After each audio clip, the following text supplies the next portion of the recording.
Welcome everybody out to the Aaron's 112 at Talladega Super Speedway. It's myself, Aaron, in the booth with Brett the Threat Pritchard. Good morning, Brett.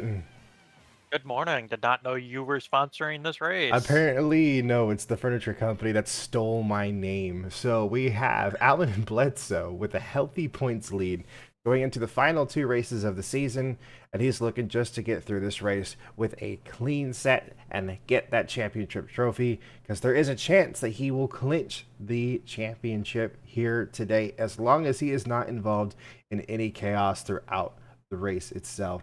This is the first time we've had the Super Truck Series on the Big Super Speedway track out here in Alabama. So we look forward to seeing what chaos could unfold. There's only 25 trucks in this field. That's how this series normally works. Without further ado, let's go through the starting lineup of the race.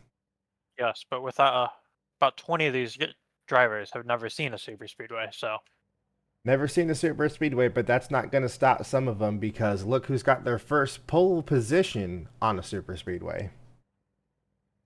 yep.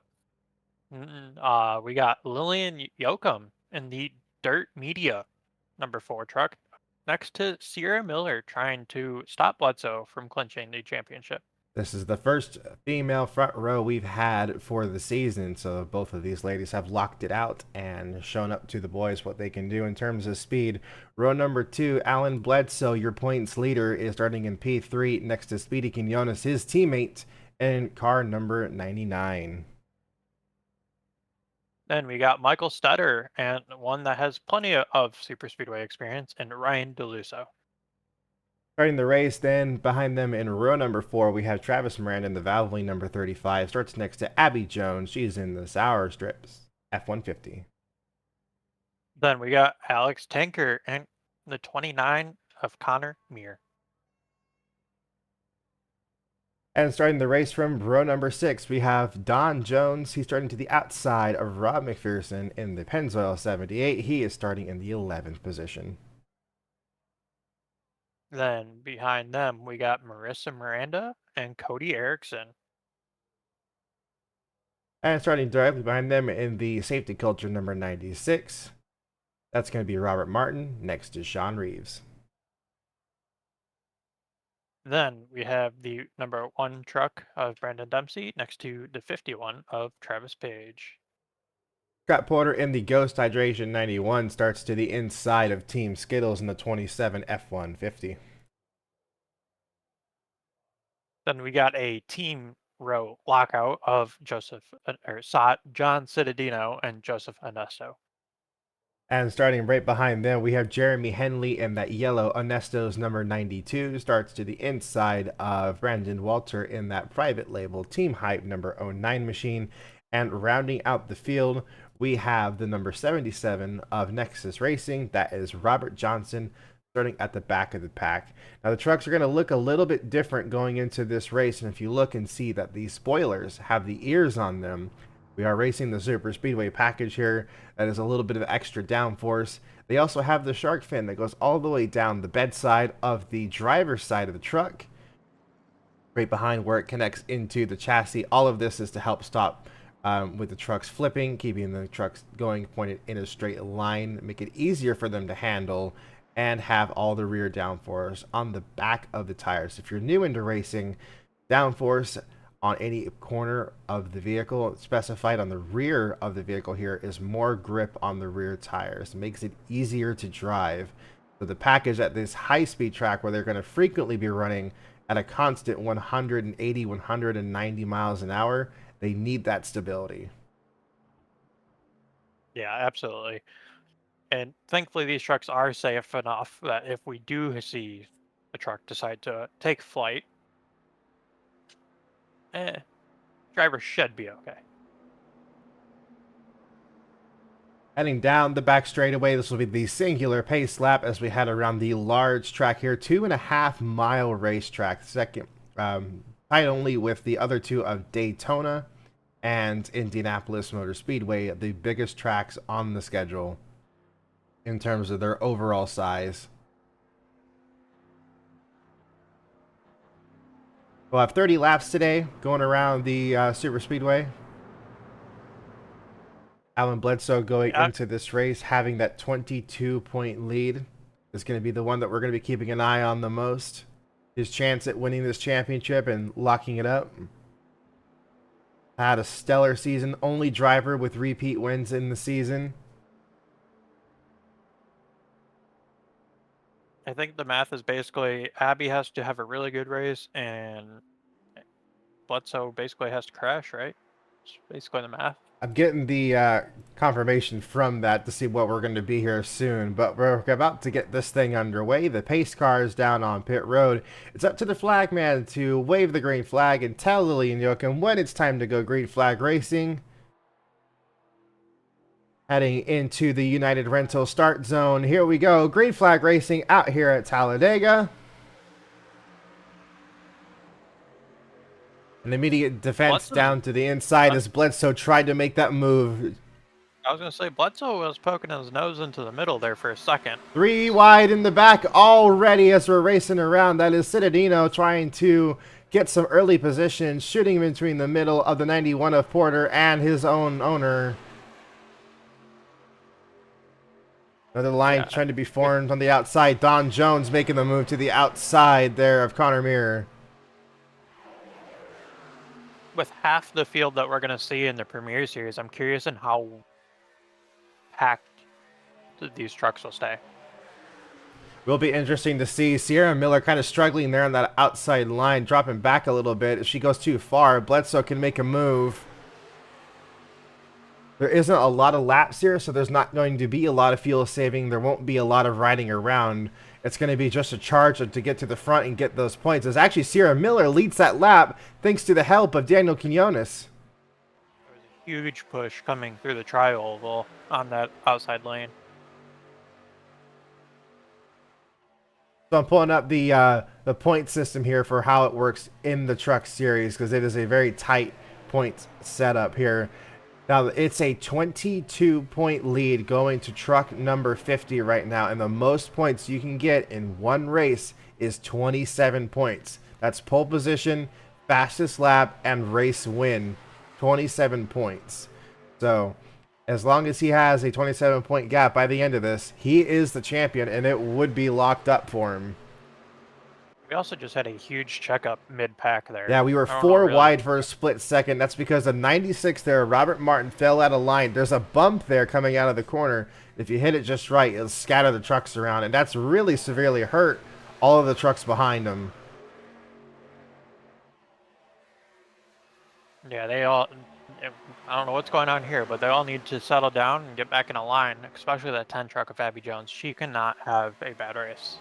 I think that was just her trying to avoid some of the chaos, purposely dropping back here. That is a strategy to get out of the way and just not bother with it. We have a new leader up front. The number 99 was able to help the 14 be clear, but Lillian trying to force the 14 back up. Yeah, speaking for the number 4 it's been, you know, probably 2-3 weeks on the sim getting her ready for this race, and it's clearly paying off for the most part. Pole position there going to be a bonus point. That's going to help her out in terms of the points. And for some of these races, any point will matter absolutely. Pulling up where she is sitting in the current standings. I know she's had an up and down season. She's had a mediocre season. She is sitting 17th in points right now. Yeah, there it is. That's right. It was because she couldn't execute getting races finished. She's ran up at the front a lot. Hasn't finished a lot of races up at the front. We are 3 wide here. Going for the race lead. DeLusso with Don Jones and Speedy Quinones. 3 lines now actually being formed. Racing up here at the front. And so that's a pure Toyota outside lane with a bunch of Fords on the inside lane. Manufacturer games coming into play as this. Yes, there is also Chevys packed in there to the center, trying to get something going as well. And they actually break it up in the middle. DeLusso gets into the 81. No wreck, though. Lillian trying to form the second line now. Look at Sierra trying to force the leader out.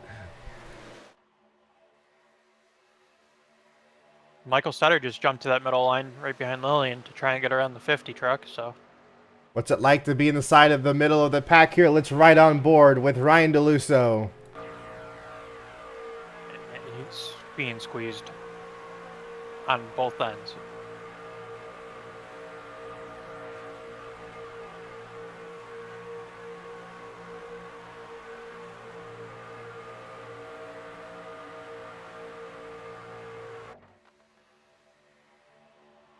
Want to point out the fender setup there, that number 1 truck. They practically have that right front sealed to the Goodyear tire that is on that race truck. That seems to be helping as he's starting to move through the field from where he As they are started. almost 4 wide with Connor Muir getting pushed out of line. And they will be here on quarter exit 4 wide down the back straightaway.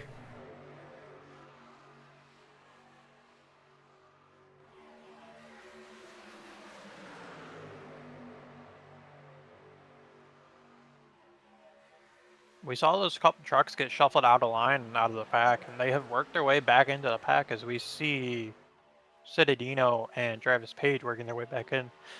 And there's only 2 trucks that have actually lost the draft here. That's going to be Jeremy Henley and Brandon Walter, who have lost the draft. But Ernesto and Johnson, they're still here. They're still working together, just chilling right behind this main pack. With the speed of the 92 and 09, we aren't that surprised, unfortunately. These trucks just lack a lot of speed on 1.5 miles even. So.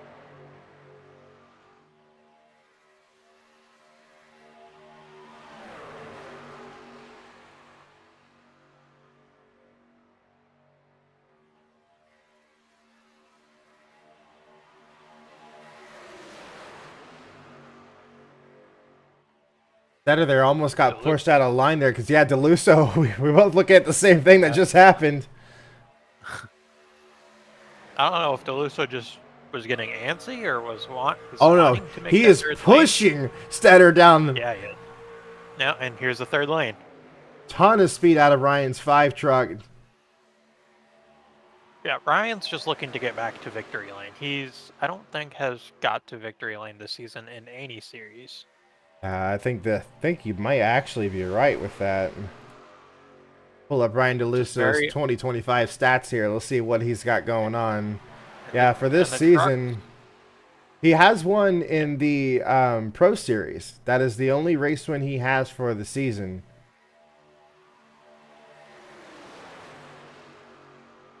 Two poles to his name and a lot of top 10s. A lot of laps led as well. But only 1 race win so far for Juicy DeLucio this season. And I believe that win came at... or he's credited for a win, but I don't see it on the actual schedule. So I don't know why he's credited for a win.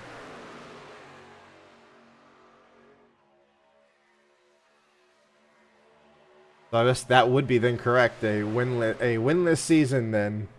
2 poles, many laps led, no wins. Yeah, which is very unlike the number 5 of Ryan DeLusso. I mean, we have seen him miss races, come back and, fight for a championship. So, 3rd lane up and running again. Races left. Yep, that inside lane's starting to get swallowed up a little bit. A trend that we normally see is that once the bottom lane is open, the trucks will immediately jump down there to it to try and take and hold on to that 1st lane. And then things start to crumble away again. Which, for the first time, we do not have a Ford leading the race. There's Michael Stetter running up at the front, and the Dr. Pepper number 21, Ryan DeLusso, though, trying to make sure that he leads the lap. But there's another Toyota of Travis Page coming up the center. With how fast these guys are... Ooh, nearly contact. Just the 21 gets loose on the bottom. I was just about to say, we are going to probably approach the 2 cars that are off pace within the next 2-3 laps. Been a trend over on the NASCAR side of things that the leaders tend to be the ones that actually end up finding the trouble. We almost saw that here today. And Ryan is going to keep the Ford lead secured as he leads this lap on the outside in his F-150. Yeah, good on Michael Stetter to keep that truck in lane and straight. Because that truck was very unhappy with where it was. Could have easily gone around there.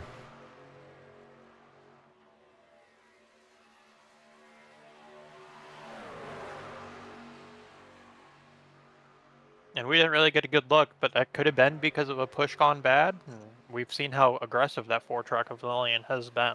Speaking of aggressive, Lillian and a push gone bad, she has moved the 21 up in the lane and is now on the bottom with the Dirt and Racing Media of number 4, trying to get this lap led, but the help of the Toyotas now linked up, maybe trying to say otherwise. Yes. And she will get it barely at the line. Ford's Barely. managed to lead every single lap still so far. I think Sutter has one, and Page might have one.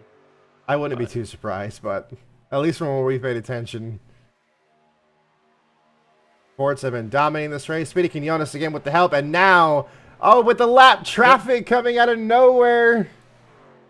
Very, very professional, veteran was the word I was looking for, move from Lillian. Got up and out of the way. We'll see how this affects the leaders up front and where they're going to cycle to, because that's going to break up the pack. They're going to be catching another driver here soon.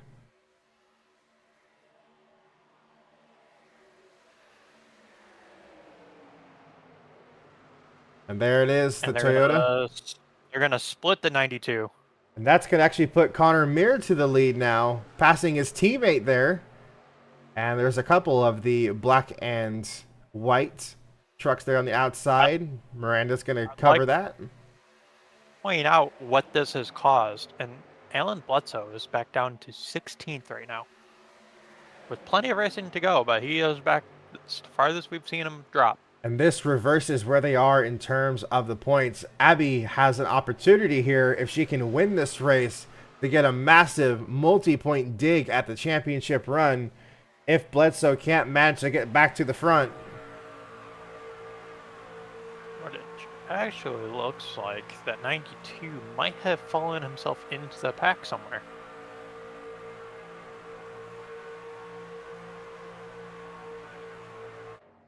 And that is true. As has Brandon Walter. So we have the entire pack reformed again, thanks to the draft. So every truck is here. There's just 2 that are going to be chilling a lap down.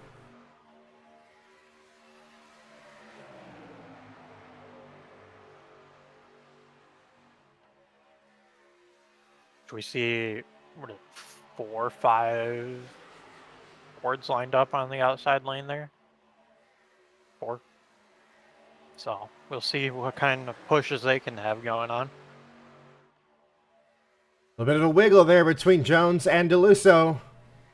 2 affiliate trucks. Chronic Understeer Motorsports and Tom Brad Development. Both of these trucks come out of the same garage, even though they're different teams.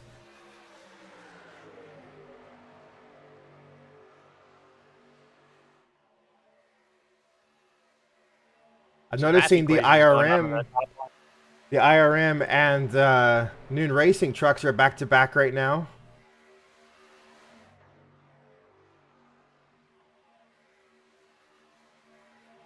They're part of that Ford line up top.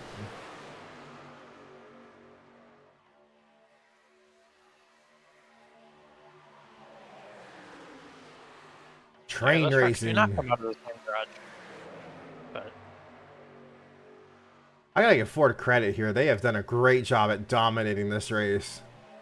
yeah, Ford really hit the setup on the truck side, which they have all season. It's been a very Ford-dominated truck season. It has, like, what are the first in points? All Ford. First 1, 2, 3 in points, all Ford. Yeah, and then Toyota. 2 Toyotas, a Chevy, Toyota, Toyota, Toyota, Toyota, Toyota.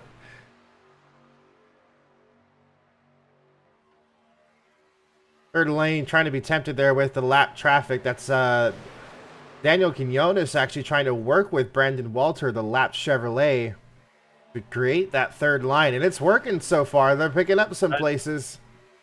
I think Dan just wants to push. Driver that they said that they promised would get him into victory lane. Running out of time, though. Total of 5 races left of the season. And a checkup has to be made there for Marissa on the bottom lane. That's going to scatter the field here a little bit. So that kind of leaves Lillian there. Oh, as Dan hurry up jumps down. He's debating. He can't decide Oh, where he wants to go. Got to make up your mind. Follow Lillian. He's going to bring the second lane back together. That's what he's doing, is reorganizing everything, is what he's trying to do. I got a little sketchy because I think there was a bumper touch in the wrong place there from.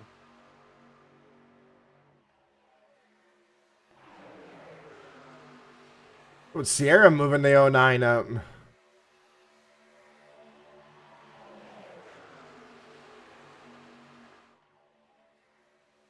It is a Ford 1-2-3 right now. I think Dempsey led that lap, actually. I think he did. A rookie in the number 1 Ignition Speed Shop F-150.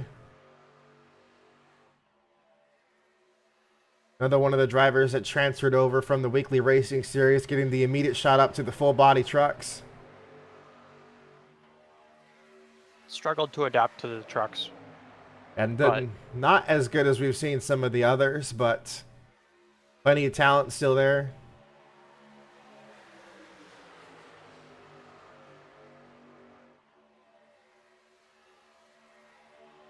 Keeping an eye on where the number 50 is. Bledsoe is still mired towards the back of the pack, sitting in the 15th position. Hasn't made a lot of headway despite all the movement throughout the back part of the field.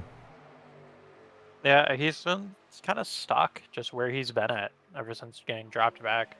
As we see Page trying to get that third lane going.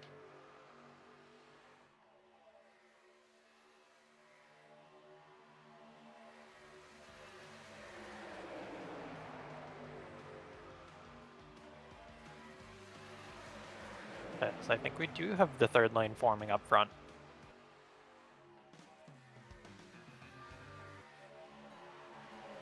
Looked like Lillian jumped out and had Skittles follow her.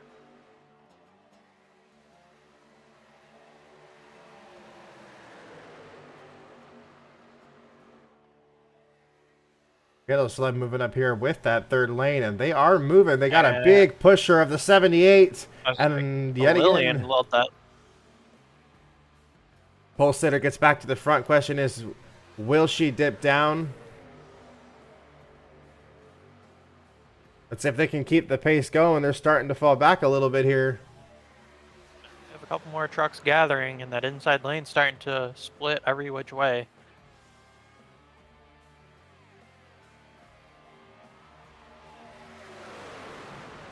Got a good opportunity here. Not quite clear. Middle gets a good push. Sierra pushing the 33 and the 1. This goes back to look how many Fords are in that first couple rows. Out of the 10 trucks in the top 10, 6 of them all Fords. There's only 4 other in the entire field. More than half of them are inside of this top 8. The inside just got a huge push going into turn 1. And Ryan DeLuce is going to love that, especially if he can clear up and move up a lane. That's going to... Oh, but Abby Jones! What a save! Oh, my save! How did she not get turned around? How much do you want a championship? And she's still making progress. Getting around another truck. After nearly getting turned. I think it was the one truck that was right there as well. Good job on Brandon for not crashing and making that even worse. Moving out to the third lane, that is purely going to be to chill the nerves after that. Yeah. Heart rate through the roof on that one. That's a rookie driver. She has never driven on a super speedway before. Never been at those kind of speeds trying to control a truck. And she did it! Yeah, that's going to be a highlight reel for her driving skills right there. That's going to make the trailer for the next season. Now, because she moved out of line like this, it's actually going to open the door again here for the number 50 of Alan Bledsoe if he can make some moves. But he's actually dropped down to the 20th position. I was going to say and she's now on... Abby's now on the high side lane. with her teammate pushing her. Oh, this could be huge for Abby. That save could mean everything for this championship to be Yeah. right back open. Next week, Charlotte, all 3 series, and it's the championship race for the trucks themselves.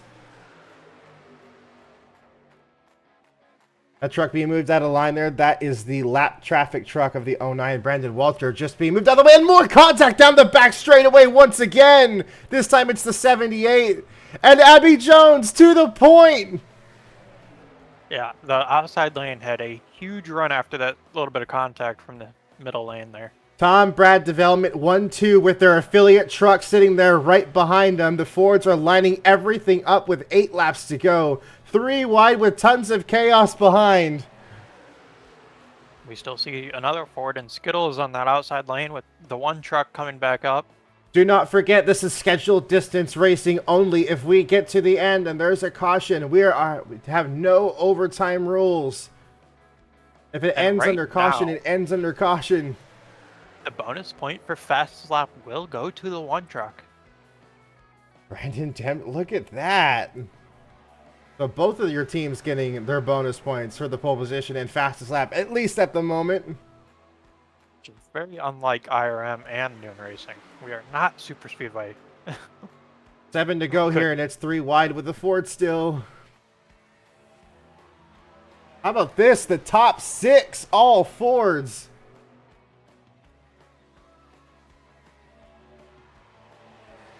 All right, Alan Bledsoe.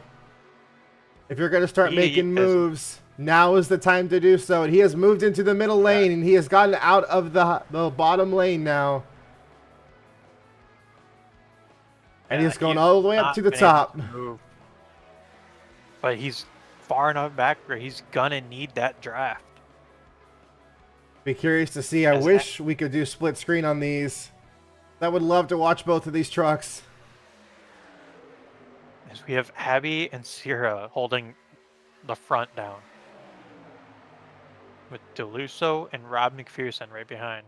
The lone Chevy holding strong. That is out of the Douglas Motorsports camp there for Trenton McPherson in that Pennzoil number 78. He's had a decent season.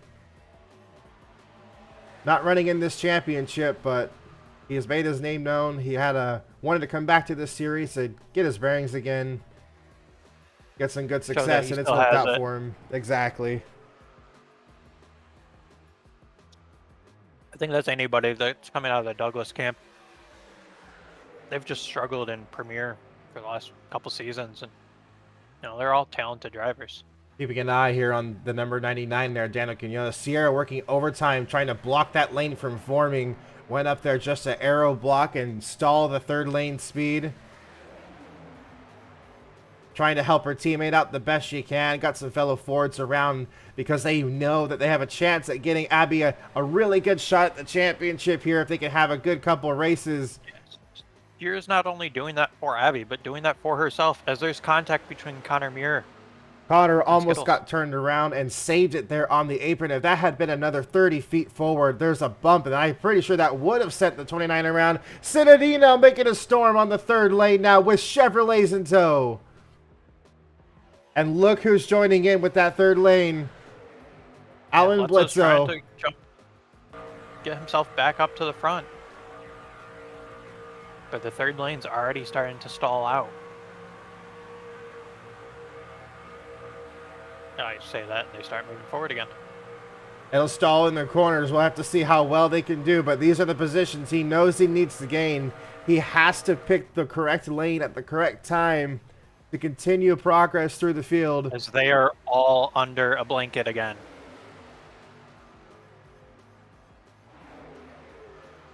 Three wide at the front. Cinedino has reached it. Can he clear and dive down and spoil the Ford party at the front? Abby Jones still at the lap.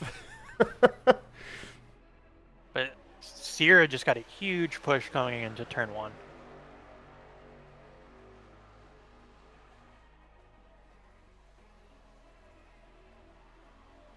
And he made the decision.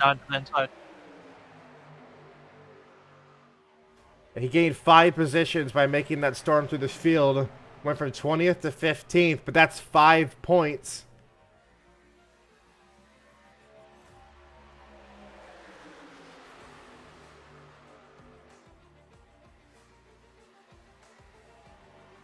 God, I don't know what kind of testing TBD has gone to. I don't know if they've gone to the Joey Logano school of blocking, but they have exceeded If at holding this front down. if Abby can pull out this win and Sierra lets it happen, the biggest thank you needs to be given to Sierra because she has held off that third lane on the outside so much, pushing that truck up and down between the middle and high lane to protect the position of Abby Jones, who is down there on the apron with her affiliate teammate right behind. Well, even if you flip it, Sierra's only 29 points behind. She's also So there. with She's also there. it could come down to a 3-truck battle for the championship. One next crash. week. One crash. We saw that a couple years ago when Aaron had his best chance at winning a championship on the final race. 3 laps into the championship race, and a DNF ruined the hopes after the streak that he was on. And the same thing could happen to either one of these. Final lap with TBD holding front row down. With a push there from Daniel Quinones, Sierra Miller actually had the lap led there instead of the bottom lane. It's between the two TBD Fords, but can there be a spoiler played with the number 72 who has purposely sandbagged going down the back straightaway to possibly get a run started? Lap traffic is going to be the one that changes everything here. Yes, that's going to allow Sierra to jump in the front. Is she going to have... They're going to be scattered here. There's not going to be a lot of drafting going on. Sierra Miller there with Travis Miranda behind. Here comes the push from the 72. 91 gets out of the way. Goes for the pass instead. Checkered flag for Talladega. And Sierra Miller, the rookie for TBD, will win. Abby Jones finishes in the 11th position. And the number 50 of Alan Bledsoe comes home 19th. 19th.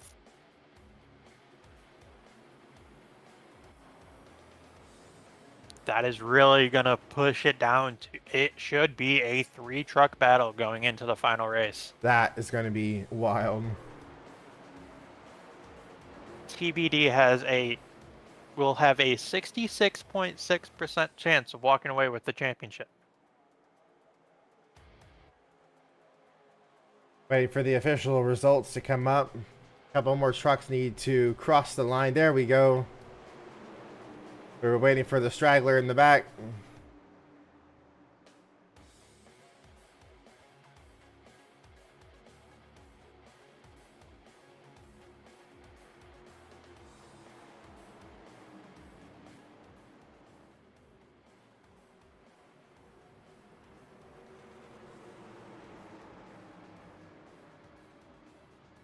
No post-race penalties are going to be shown.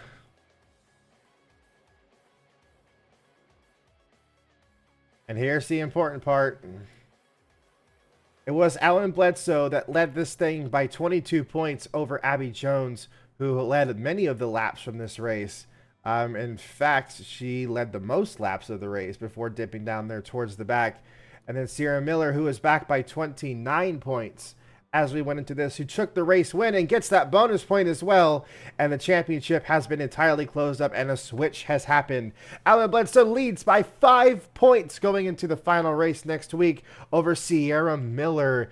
Abby Jones is now out by 18 points. She would need both of the drivers ahead of her to crash in the next race in order for this to be an Abby Jones championship.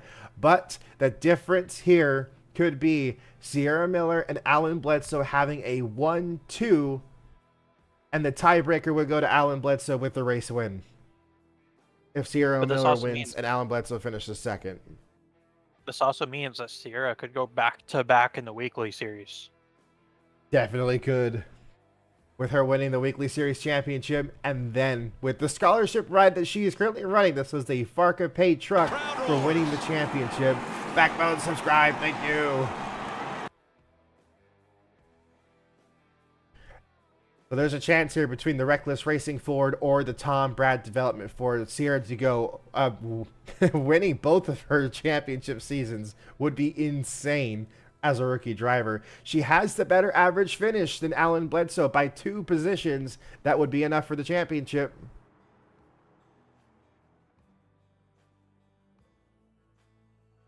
So tune in for that next week. Now don't go anywhere. We ain't done. This is 2 races that we have going on right now. No, we got. The Premier Series.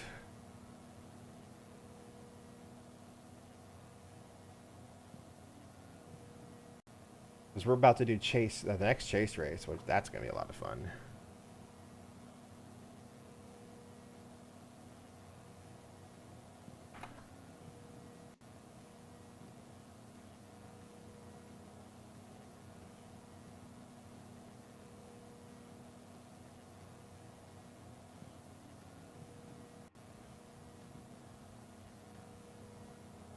Where are we at on time? Yep, okay. Cool. Right on.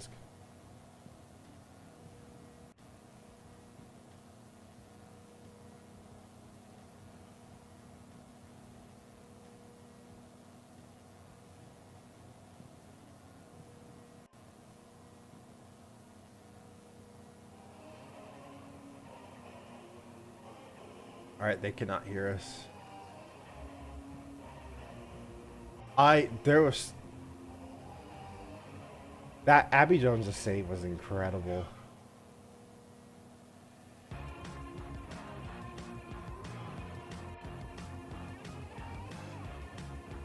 What? Oh, they can. Why is mine on? I'm scuffing, ignore me.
did. We also have a different furniture company sponsoring.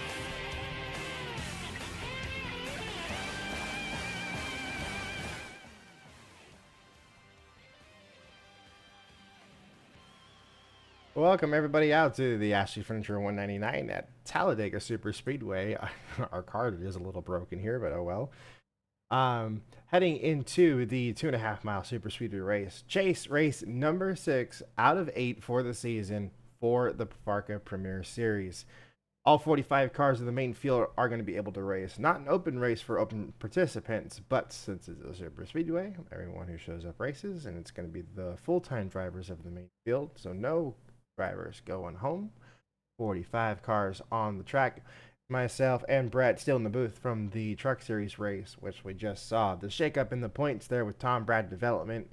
Now we're getting ready to see what can happen here today with the 50-lap race of the Premier Series race. Leading the points heading into this thing, it's Brandon Crasta with 9 points over Aaron Douglas in the number 97 machine. And then we also still have Nick Fountain, Jay Langelier, Austin Yoakum, and Adam Douglas still in the fight for this championship with the final 3 races of the season. After this, we head to 2 quad oval tracks, Charlotte Motor Speedway and Texas Motor Speedway, where we crown the champion of what's going to be that nice glass crystal trophy for our 10th anniversary and put an end to 10 years of FARCA. First decade completed. Mm-hmm. Which, 1, it's a hot one, so stay cool out there. And 2, I think we have what, a 60% chance of a new champion this season? I'd love to see it. We also got some big names up there trying to threaten in. That is Austin Yoakum trying to get a repeat championship and join you as one of the few that have done a repeat champion. Well, he'd be the second one to ever repeat a Premier champion. Unless, I think Adam has 1, right? Adam has 1. So Adam and Yoakum are the only ones that could Yep, Adam did it get a in second. 2020, I believe. And what year did Yoakum get his championship? 22? 23. 23, that's right. 22 was Porter.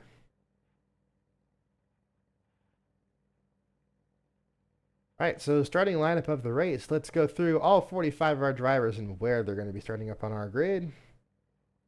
First up, we got Andrew Weisbecker in the number 41, your pole sitter.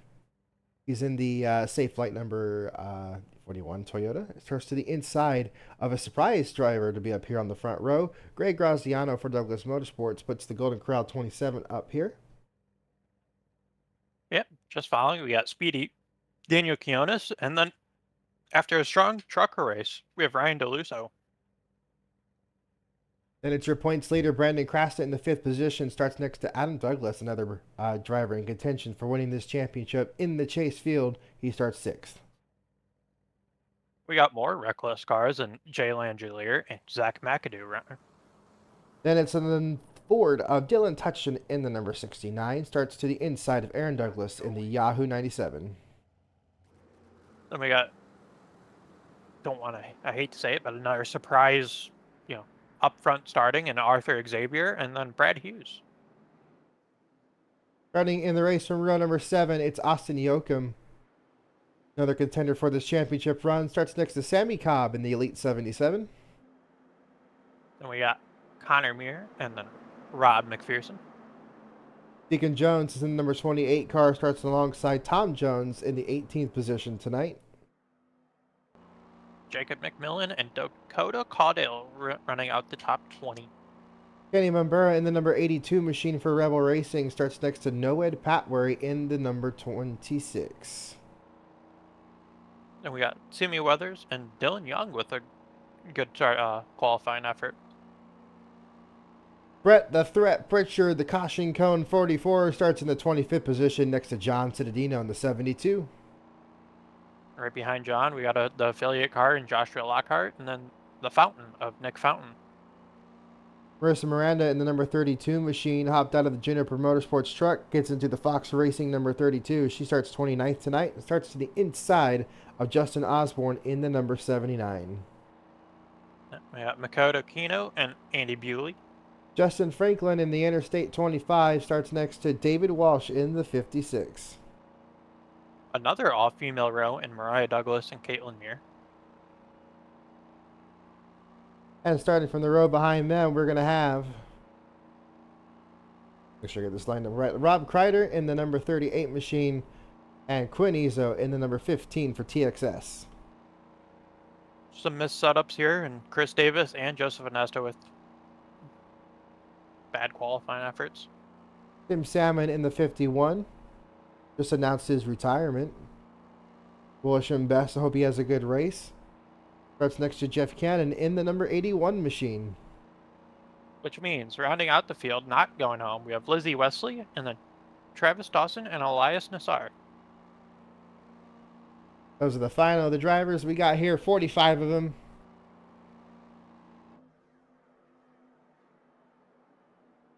Lights on the pace car out. We'll be getting this race going next time around. I'm pulling up the previous stats of the last time we were out here at Talladega, because we pretty much have been doing a lot of the Daytona. It was a Ford-dominated race from last season. That went to Brad Hughes winning his race. That was the other race that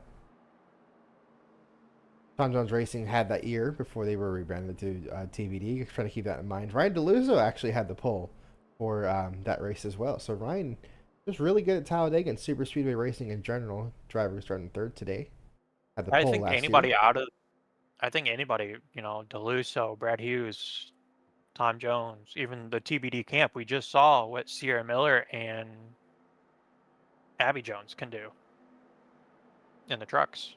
I'm looking at a I think trend here as well that I got to pull up. I'm going to channel my inner Mike Joy for this one.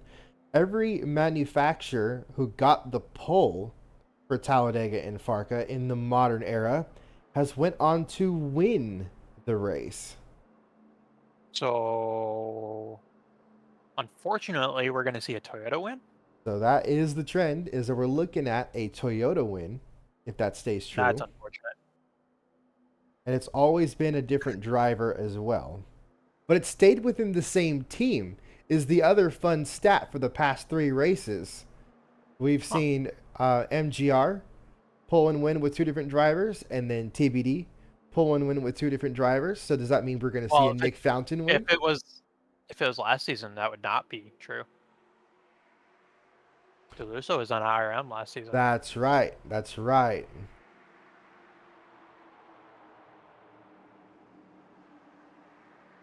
So then possibly just another Toyota. All right. Rambling aside, base cars dipped it down. We wait for their flagman to give the signal here to Andrew Weisbecker. 50 laps around Talladega Super Speedway. Green flag is in the air. Graziano and Weisbecker lead us away. We already see multiple cars wanting to push a third lane in, as we are 3 wide in the back. We stay clean towards the front. Just some general scattering here towards the back of the field.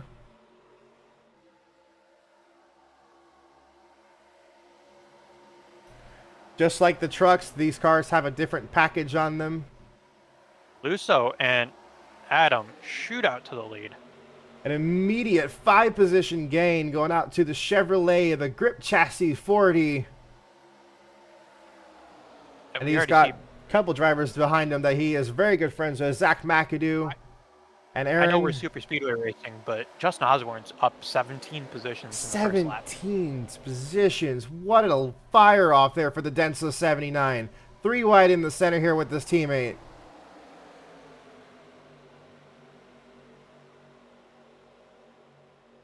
We've practically doubled the field size going from the Truck Series to the Premier Series race. So if there's going to be chaos or even a potential wreck, it's probably going to happen here in this race. As we see Brad Hughes going to the front. He's won here before. He knows what it takes to get it done. We're going to see much larger runs come out of these cars too than we did with the trucks. Potter Mir also making another good storm, up 11 spots from where he started. He's now inside the top 5 early on with the Raspberry Cream Ghost Energy Toyota. So I was going to say the field was a little bit more broken up, but as soon as I was getting ready to mention it, they are all together once again.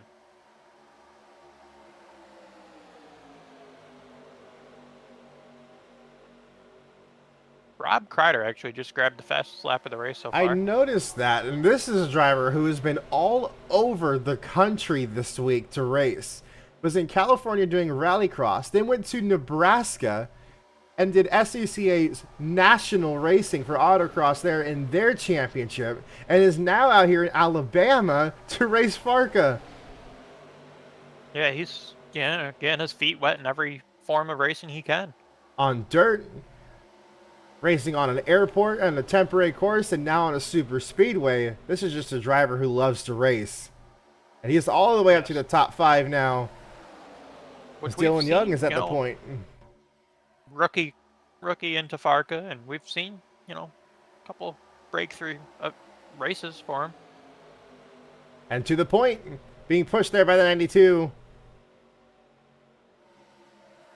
As this field has already flipped around, as the top 4 are up 30 positions. Yep, and we're going to continue to see the field run like this all race long. The runs of these cars are incredible. We do have 3 cars off the pace.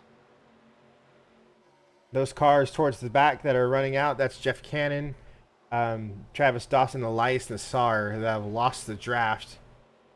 That could be a blessing in disguise for them, but we'll see what ends up happening. That they will massively stack the field up because the pace difference is going to be huge for them. Yeah. 4 seconds a lap difference without the draft. As Chris Davis is going to try and lead this lap. 5 laps, 38 positions for Chris Davis. And now has Kenny Bambura to his outside. Let's not forget the storybook ending that happened a couple of years ago for Rebel Racing at Daytona when they tied at the finish line with 2 of their drivers. They've had a very bad season as of late, looking for a good race to help them out. See what they can do. 2 Douglas Motorsports cars to the point here. We just talked about, Tim Salmon announcing his retirement, and here he is, right up front battling for the lead. Look at the run. He has to slow down and check up, approaching the 55 with the pace that he had.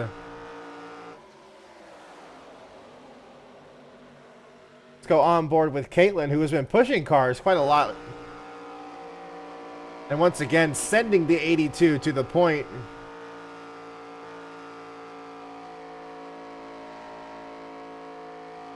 I see almost 4 wide. I think they're 4 wide.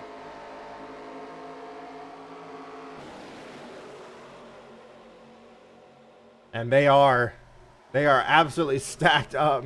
Multiple lanes.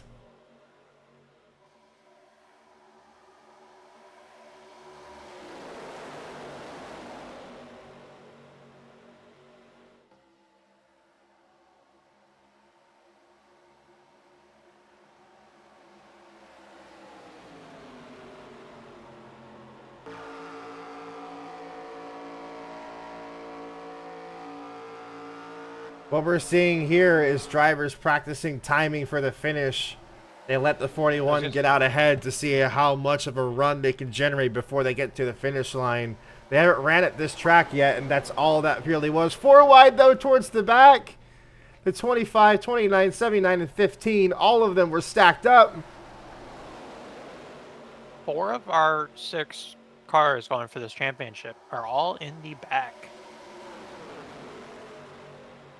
Typically, that's where you want to be early on in these races, because when that wreck happens, not if, when that wreck happens, you don't want to be in it. 4 wide yet again in turns 3 and 4. The 77 of Sammy Cobb was setting that around the outside of Daniel Quinones and Brett Pritchard. Multiple chase drivers involved with that 4 wide move. Caitlin Muir leads that lap. She's been very aggressive today. She's really got her pushing down. She hasn't really been able to block the lead, but she's been able to push cars and get up to the lead constantly. As now we see Tom Jones getting pushed by Adam Douglas on the outside. If there's ever a driver you want to see in your rearview mirror to help you out during the race, it is Adam Douglas in that number 40 car. He's a fantastic super speedway racer. One of the best pushers we have in the field. And if you can get lined up with him, you can certainly make some moves throughout the field. And he is currently working with the 46 car. Connor Muir there to the outside with the 77 behind. Starting to calm down lane-wise. Don't know how long that will last. And look who's there with that orange 44 as well.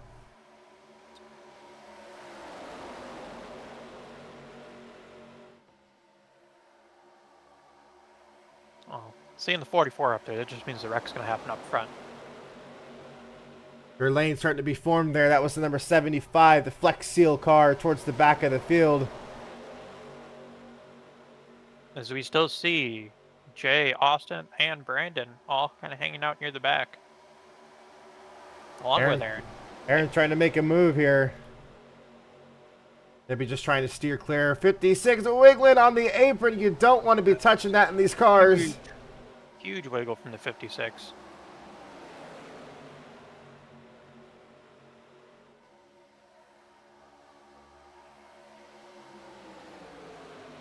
Sammy Cobb leads that lap. There's a check up there on the bottom. The 32, Marissa Miranda, made contact there with Rob Kreider's 38. Almost sent those two Chevrolets around. They were able to not get the car turned around, thankfully. And the O'Reilly's 32 will continue to go on.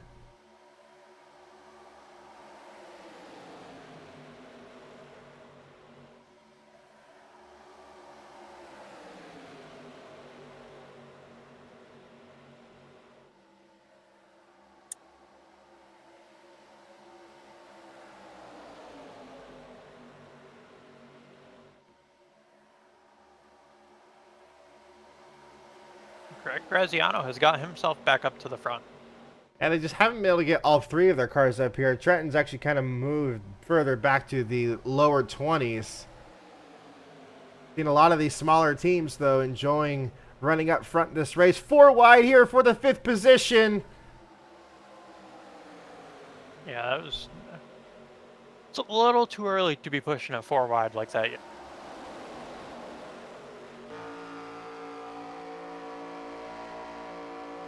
We are just a few laps away from catching those 3 cars off the pace, though.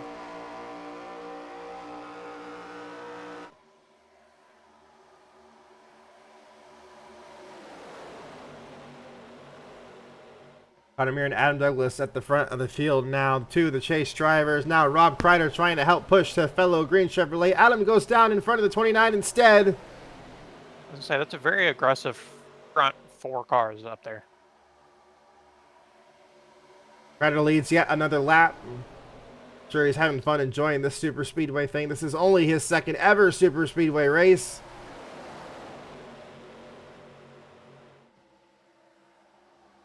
By a lot of coaching coming from, that Douglas's to help Kreider just what to do, when to do it. They were talking about it a lot when he was actually we were on the podcast with them about a year ago now. That's what's on the card, the Stories and Cocktail podcast. They were talking a lot about how the racing goes and how this is actually ran by the AI.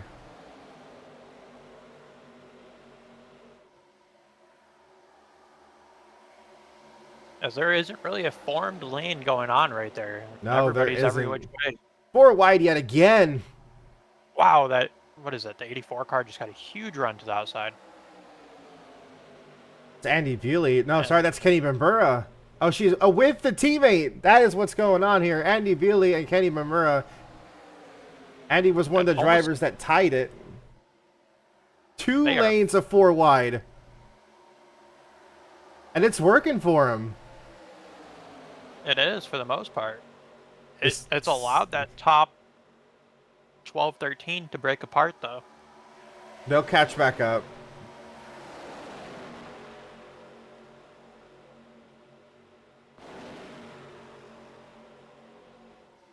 They're still almost 4 wide.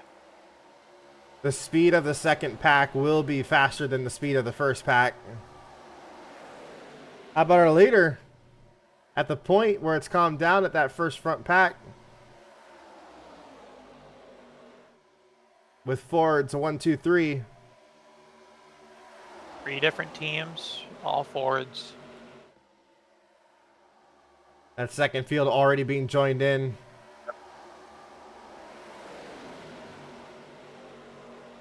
So actually allow the field to calm down for a few laps while everything gets re-put back together.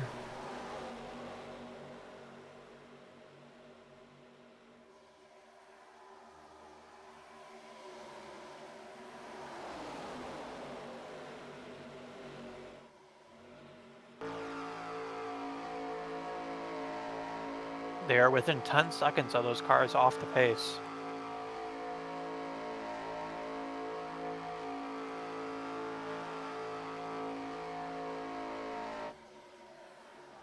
As these 5 cars are now starting to fall off the pit. Oh! Oh, there is some contact. How about that save there? Chris Davis showing his displeasure to the 39.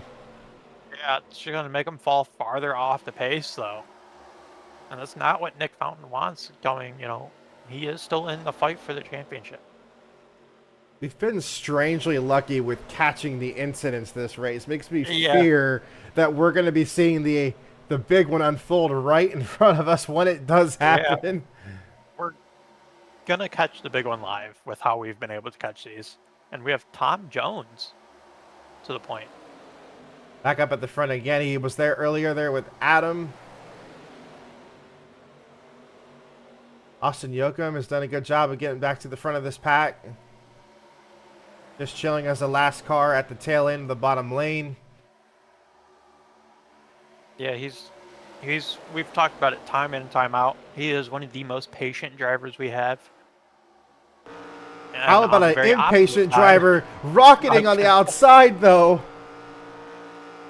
say Aaron got one huge run and started his own. Look at this. He sees that grip 40 car in front of him and wants to. He's just going to push it 4 wide. And look, you see those 3 cars ahead that are all off the pace, and there's still double file ahead. And he's got help from his watch. teammate, Dylan Young, there in the Parts American 19. Cars coming down pit road. We have cars coming down pit road. We have cars approaching lap traffic. I feel like we have some chaos. Only 16 laps in, and we have cars on pit road. Yeah. That's Lockhart, a difference between the series.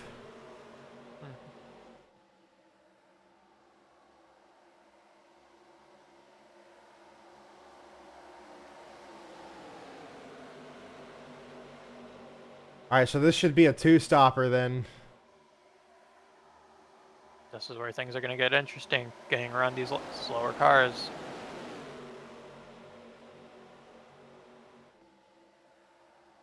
First car off pit road. Joshua Lockhart, Lizzie Wesley. As we see more cars, Adam diving down. That might not be a bad idea with these lap cars. I think it's a good idea. Get it done early.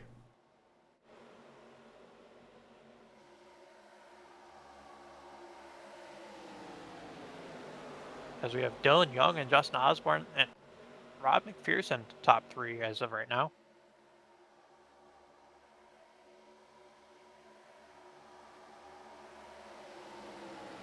More wide behind. Down the back straightaway.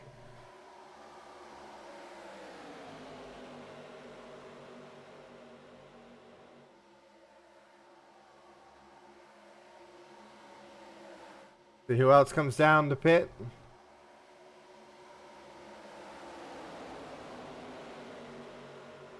No takers, a couple takers this time by. Huge checkup.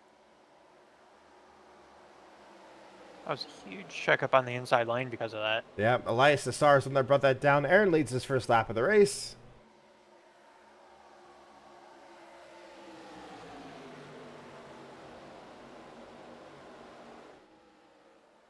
Hopefully none of those cars have too much damage back there.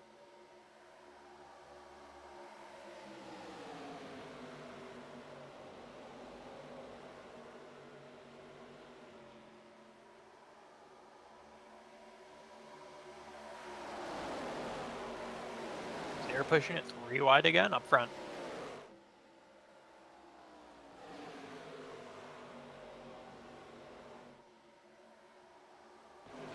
Dude brings it down this time. We got a couple takers. Caitlin brings it down.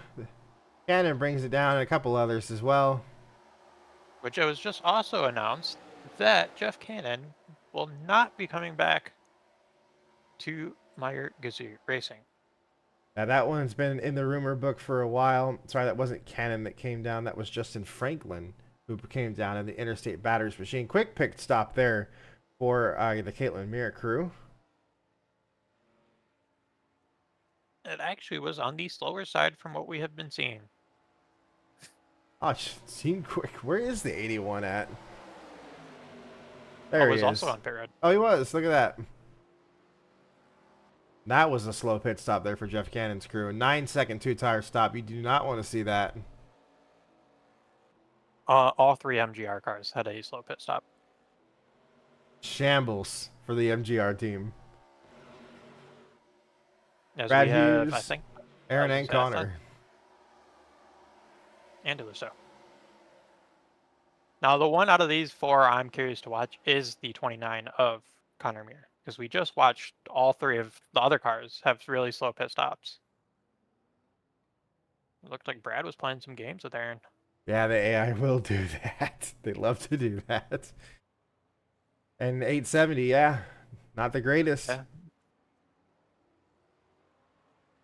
Aaron with a horrible pit stop. Yep, 977. That's going to be probably an adjustment if that wasn't just such a bad stop. But I don't want to say they would even want to do that because that car was a rocket ship going through the field not about 5 minutes ago. Up at the front, Dylan Touchton for IRM as Tom Jones, Citadino, and a whole lot of cars are all coming down. Big pack of cars down pit road this time. We've seen cars get turned around here on pit road before. So they'll be shuffling around. So you see Jacob McMillan going a lap down.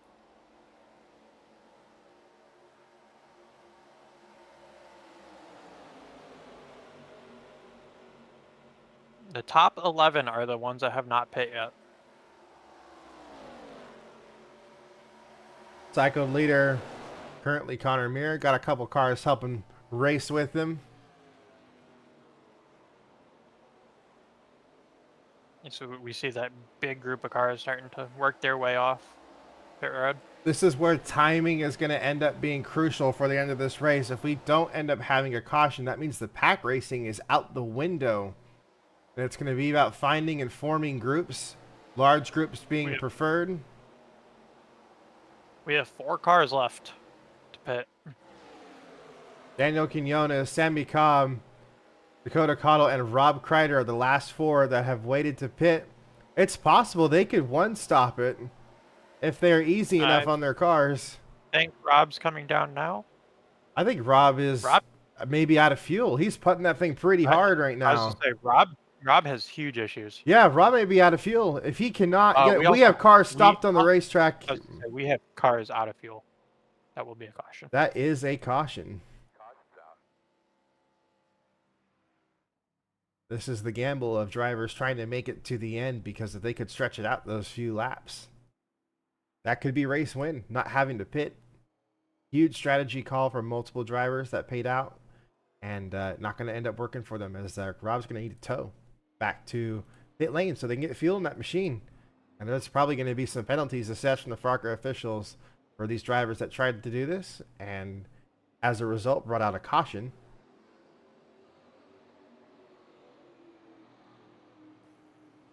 You know, the 16 hasn't pitted yet.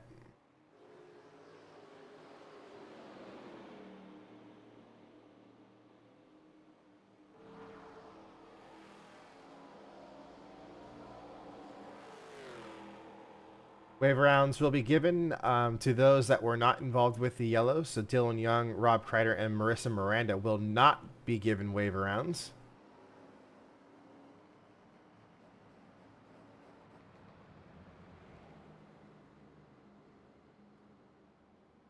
So caution number 1 of the afternoon is going to be going out for car stopped in the racetrack, out of fuel, trying to gamble for a one stop. 16 comes down on lap number 24 is what we'd be coming to. He'll probably still have to make a pit stop here before the end, but Daniel Quinones with the wizardry of fuel saving out of his Yeah. machine. And thankfully, with this being a 2.2.5 mile track, not many cars are a lap down. So wait for rounds will not take too long.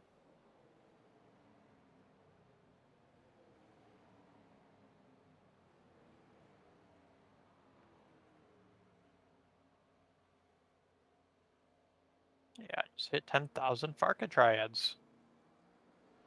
10, what are you hogging all the points for? I'm the one who's probably used the most.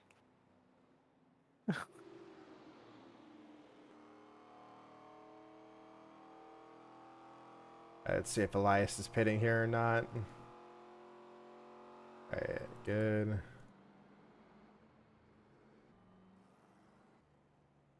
All right, so Elias, Jeff Cannon, and Travis Dawson will all be placed back onto the lead lap. And looks like those are the only drivers that will be needing the wave around.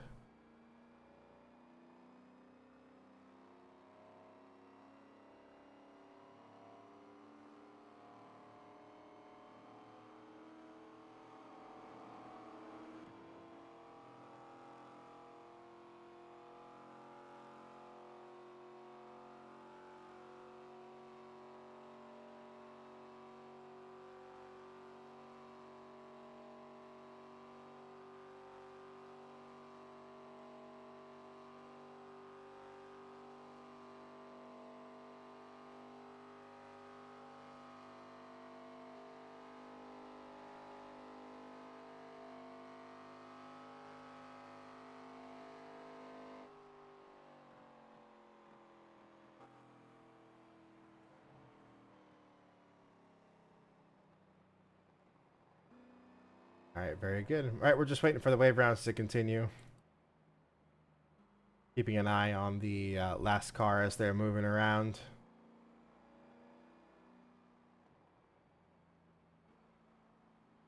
It's basically almost a halfway break.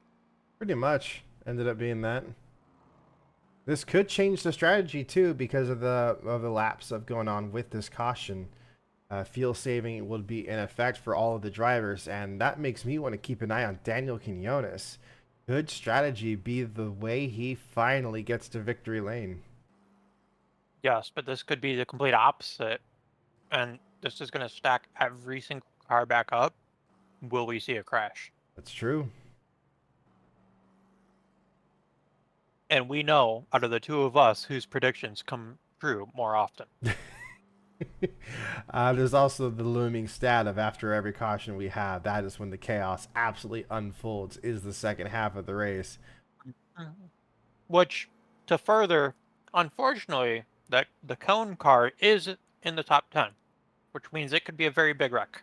Also had 4 natural cautions in a row for the FARCA Premier Series. We haven't had the halfway break utilized in about a month for the series.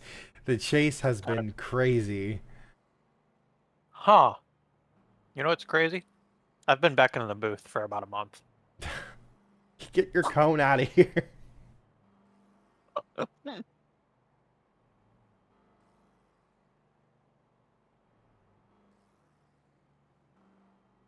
Maybe it's not cautions breed cautions. It's I bring cautions.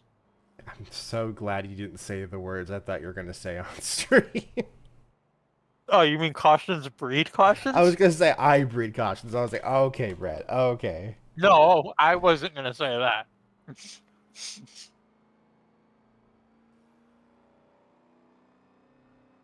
No, I just produce cautions. That's the same thing, just different terminology. I use the intimidate button, There you go. or should I say the threatening button? The threatening. I don't share draft.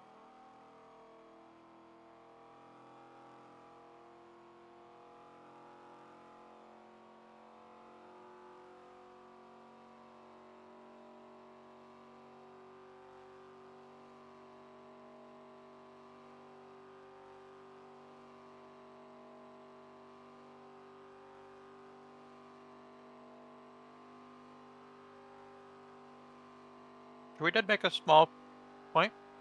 Redeem your FARCA triads and go ahead and check out the rewards out down there. You can do a specific driver check-in where you can tell us which driver you want us to focus on for a second. You can have us shut up and turn the volume up of the race cars with crank it up, and we're right along the board with some of the drivers through the field. We go in and check in on the individual positions and give race synopsis for the drivers. If you yourself are in the field, you can redeem EOL to send your driver to the back. This is a great track to use that as an opportunity to get yourself out of the looming danger that could be this restart. And the phantom debris caution, you can bring out and throw the water bottle on the racetrack, and we call the caution and re-rack the field.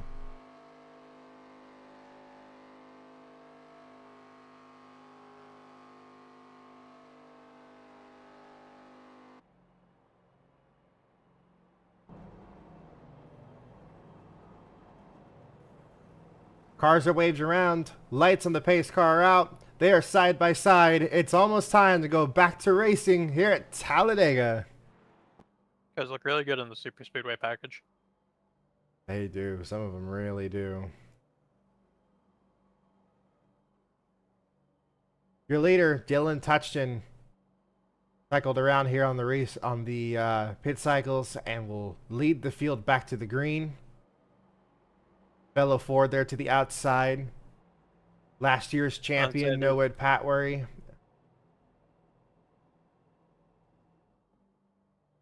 And a few other chase drivers here too.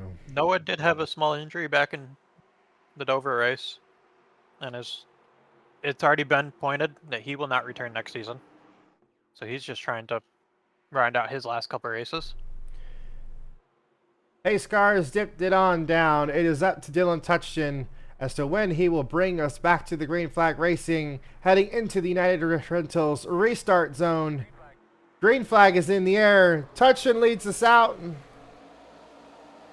23 laps to go here at Talladega. There are some cars that do not have enough to get to the end, and we are in a perfect window to maybe get to the checkered flag for some of them. Brad Hughes wastes no time on getting that third lane, let alone people will start in the fourth lane. How about this? The number 83 of Mariah Douglas there on the outside was formed up trying to get something going. Is now pushing the number 17 all the way up to the top. They are storming positions here on the outside.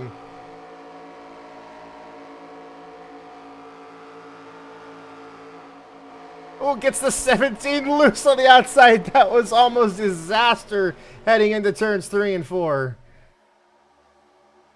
Yeah, that would have been a pretty big wreck if cars got turned around there. The threat trying to make a move here on the inside lane with his teammate, getting help here from Connor Muir in the center. Stalled out a little bit.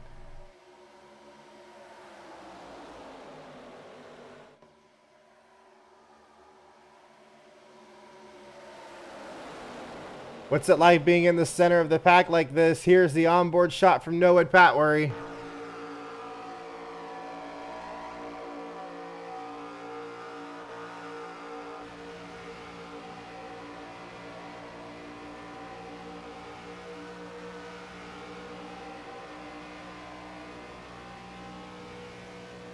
As we saw that top lane get really stalled out there.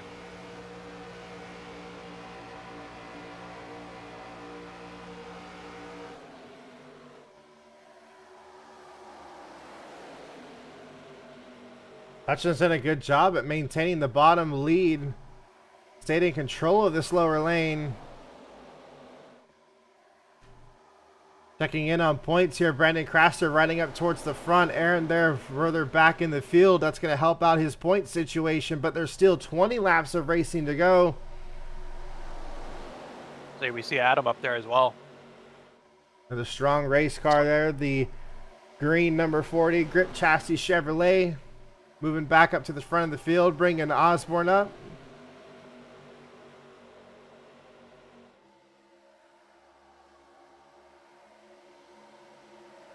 And then we see who's a really strong super speedway, and John Sinadino in that team Kroger Dr. Pepper 72. Out to the second position there on the bottom lane. Had a decent race with the trucks. Had some flashes up towards the end of the race, trying to make something happen.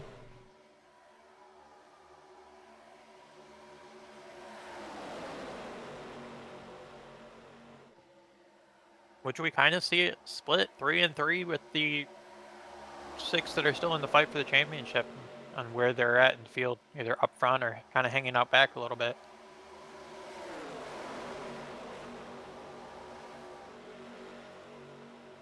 Lockhart now, how As we about that at the point? The Flex Seal 75 Chevrolet for Bid Autosport. Get a little flash there at the front for them. That team needed that. even if it's just for a moment, it's showing, It's they do have potential speed. if you time it right. If they can time it right, that's all they have to do.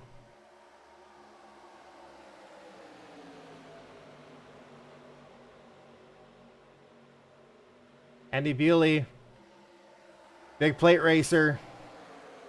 Talking about team, here's Joseph Onesto. All three of his drivers having some good runs here at the second half of the race.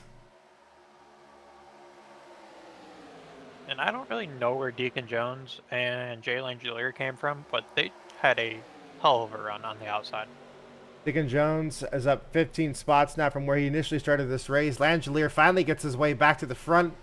It's been about 30 laps since he's really stayed up here because he dropped like a rock when this race started. And now going to the point.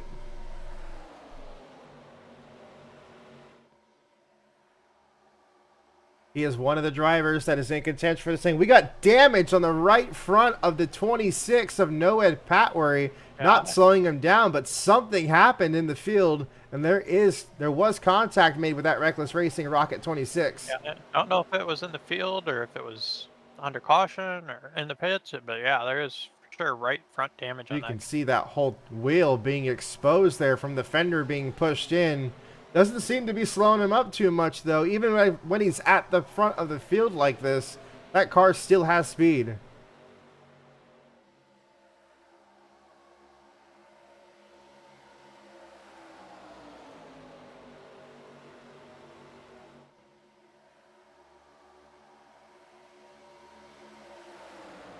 Coming down to 17 to go here at the line. It's going to be closing in pretty quickly. And also the looming strategy of the drivers of who is going to need to pit and when.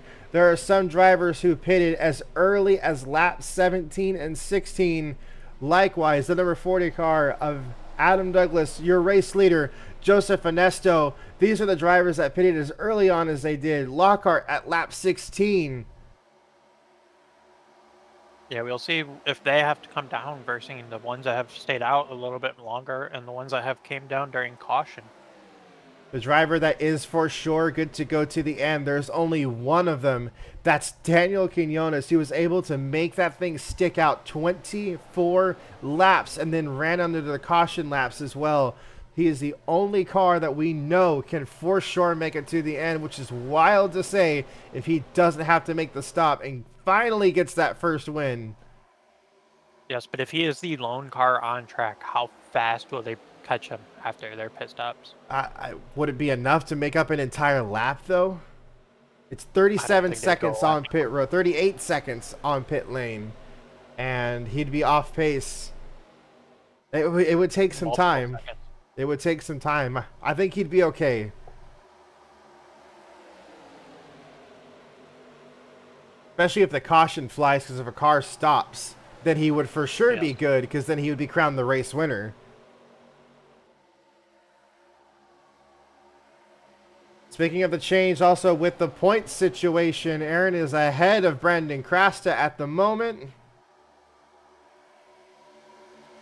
Brandon Krasta is down all the way to the mid-20s. Where they currently sit, that would put Aaron to the points lead. With 2 races left to go in the season, but there are still pit cycles on the way. Aaron pitted on lap number 20, Brandon Krasta lap 21. They're on very similar cycles.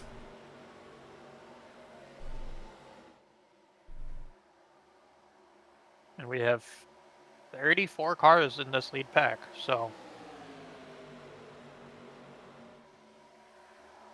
a lot of shuffling could still happen around. 2 of the purple cars leading this thing. The Rocket number 26, the Yahoo number 97.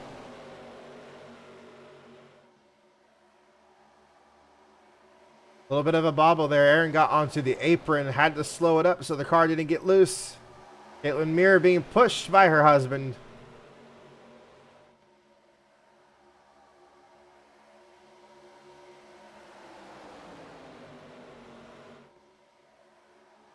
Here comes the 44 on the outside Ooh, again. I think I just saw the 36 tag the wall on the outside going I four think wide. Lizzie Wesley did 100% tag the wall there, which stalled out all the momentum coming from that outside lane. They were about to get the fourth lane set up and then just scraped it with the piercing of the fender going down the front straightaway. Which with that shot there, you saw how much lifting these guys are having to do down the back straightaway. I wish the driver details showed. Actually, yes, it does. No, it doesn't. They need to do that at some point. First taker down pit road. Joshua Lockhart has to surrender and bring the number 75 in. He pitted on lap 16. And unfortunately, he is pitting all alone, which means he will be on track all alone. More cars coming down. Elias Nassar brings the number 1. He was actually off pace back out from the field.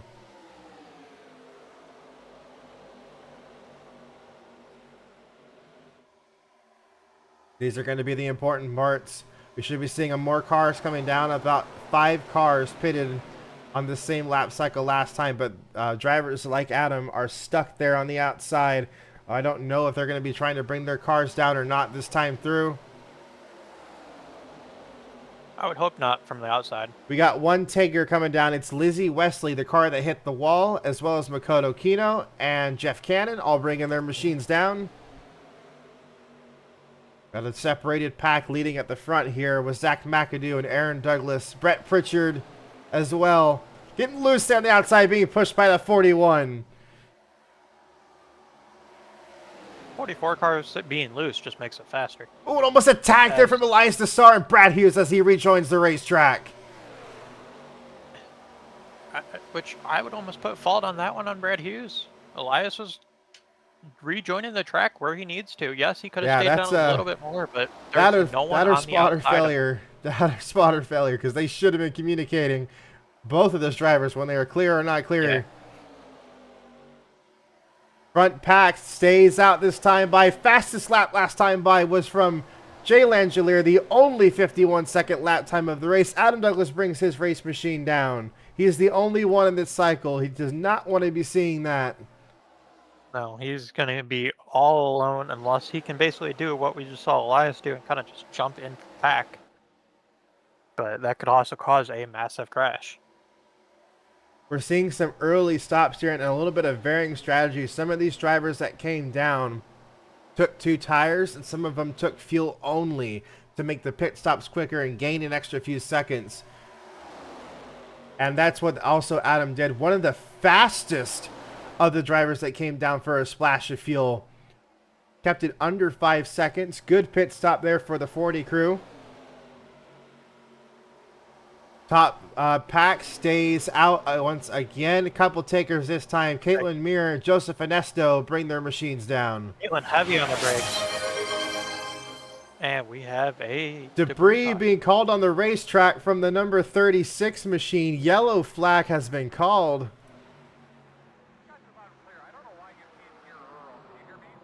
This is going to make it a very short. And that is going to be huge for the drivers that just came down and did their stops, like Adam, who did not go a lap down. So that may put the 40 straight to the point by a well-timed yellow. Yes, but we have a lot of aggressive drivers that should be coming off the pit cycle that will still be in the top 10. You know what? I think this is just going to even further also help out this driver who for sure shouldn't pit. He should not pit on this cycle. Because of how late he pitted and under 2 cautions, I would be very surprised if I saw them call the number 16 down. But We know how Daniel Quinones is. Did he save enough fuel It's to true. make sure he could make it? He can be pretty aggressive, but But he's been a changed driver this last month trying to get that win.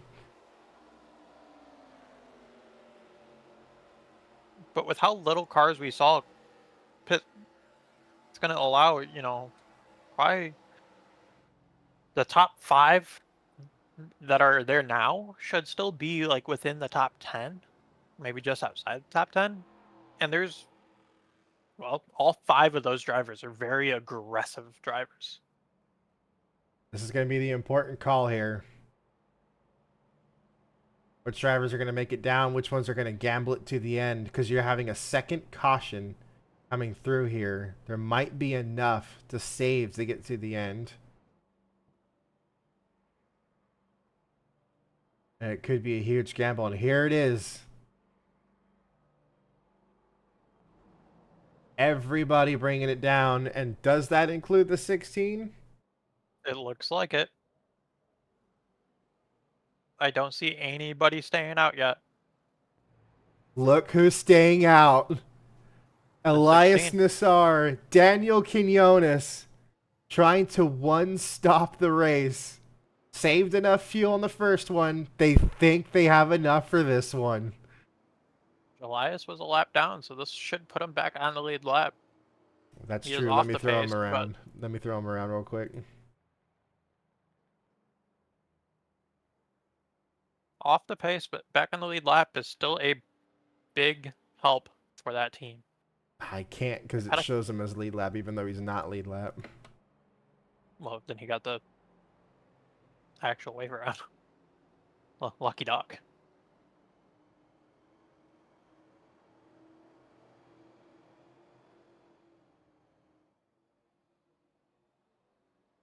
And this will put Adam into second. Mm-hmm.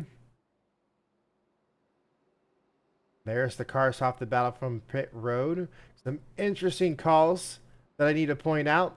The number 9 of Jay Langelier. They went for an adjustment on this pit stop, as well as his teammate.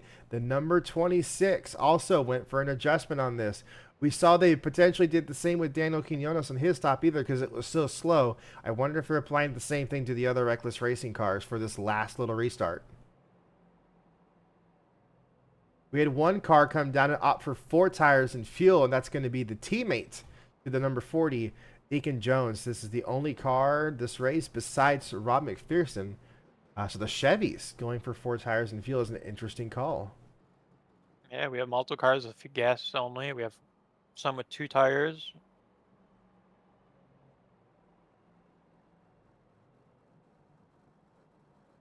That'll be an interesting couple laps to round out this race.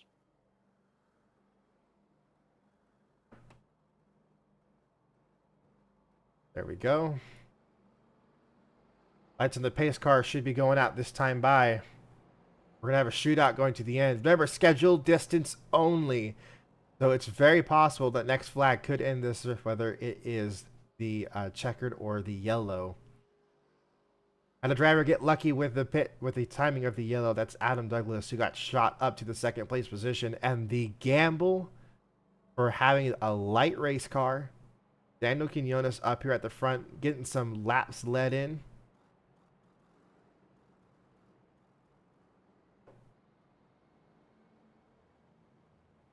This will be an interesting one. We'll have 38 cars, or 39 cars on the lead lap, it looks like. No one is out of this thing. 41 cars on the lead lap.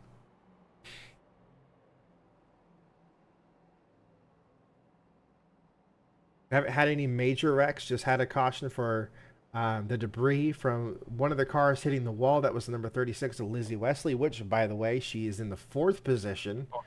And then First the... caution was from cars running out of fuel. Uh-huh.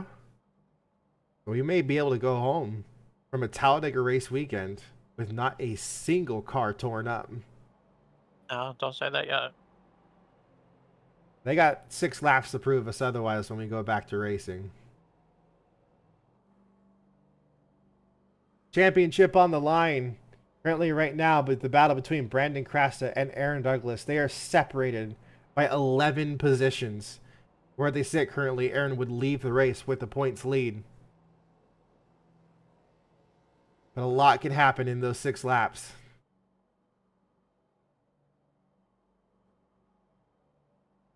Aaron's gone into the final race a couple times, leading the championship. And Will he walked want to away. this Both times he with walked nothing? away with a destroyed race car. So will he want to lead the championship going into the final race? I don't even know what to say because I've been trying to do this for 10 years. I've had sponsor changes 3 times this season, too. All right, it's up to Daniel Quinones, the man with a plan. Speedy Quinones himself has a chance. He has the lightest race car. Everyone else had to come in and top off. He's got just enough to get to the end. The crew chief thinks they got it figured out. He's got his good friend starting to the outside of him. Adam going for a race win in the championship. Green flag is back in the air. 6 laps to go at Talladega. Chase race number 6 out of 8. We're going to see how aggressive these couple cars that took 2 tires are going to be. Don't forget the ones that took 4 in the back. They can really push their car hard, especially on the inside, to push other cars through the traffic as well. We wait to see when the 3rd lane will be formed. It's going to happen soon. Lizzie Wesley, the fellow Chevrolet, to the 40. They're on the outside. Couple cars tempting it. One of the Rebel Racing cars, Kenny Bambura, all by himself. Near contact towards the leaders. The 92 almost gets turned around by the 17. They Lizzie saved Wesley it. was able to get in front of Adam and Dan and has slowed down the inside lane. That's going to stall them out. That's going to allow Caitlin to possibly lead this thing. But no, the 17, huge speed with a 97 behind. 3 chase drivers there on the bottom in line. 4 wide going for P7. Kenny Bambura, the Rebel Racing car, takes the race lead, commands the front 3 lanes. We're going to see the outside lane here have a ton of speed while they charge down the back straightaway. Aaron setting himself up to get a run, putting some distance between him and the car ahead.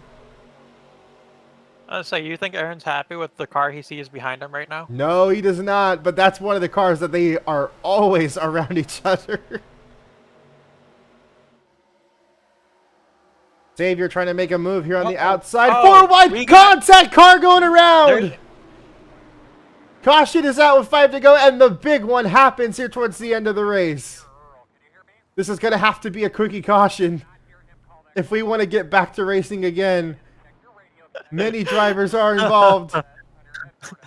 Arthur Xavier is leading at the time of the caution. Cars are being towed off. So many cars are destroyed. Where that happened.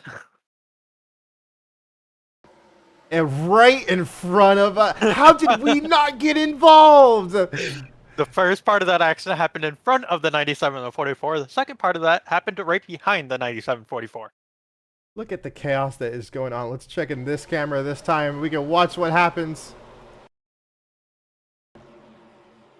Right, it was right at the front of the pack is where they all got turned around. Absolutely crazy.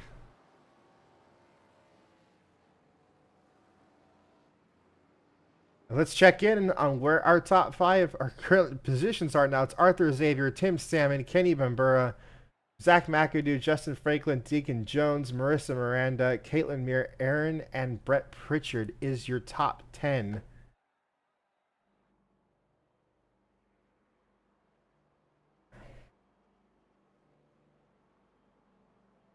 Should have plenty of time to do a green-white checkered. Yes, I think we're going to get a natural green-white checkered out of this thing, or we're going to get an ARCA-style white checkered. They're going to cross the line, and I'm going to P1 it.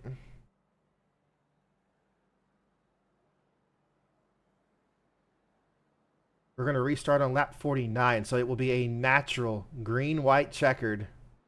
There is damage to the cars that are up here.